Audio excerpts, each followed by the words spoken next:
এখন হলো আমার লাউ গাছ, মিষ্টি কুমড়া গাছ, তারপরে আমাদের কুমিল্লার ভাষায় ধুন্দুল বলে, এক এক জেলায় এক এক রকম ভাষা ইউজ করতে পারে।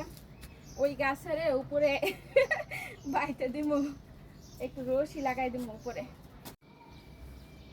গাছের লেগে কত রিস্ক নিছি দেখছেন, অনেক উপরে উঠছি।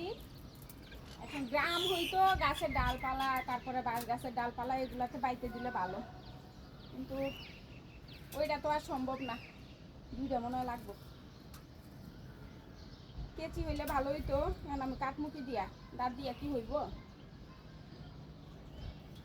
কেচিটা কুই রাখছি আল্লাহ জানে।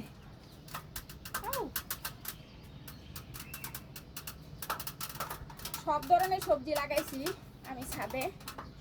এইরকম স্বপ্ন ছিল আমার কুমিল্লার ছাদ নিয়ে, কিন্তু এখন তো ওইখানে থাকতে পারি না, আফসোস। তাই আবার নিজের মন মতো করে চট্টগ্রামে এইখানে ছাদ বাগান করলাম। এখনো কুমিল্লার মতন সুন্দর না গাছ, আমি এখনো অনেক মিস করি।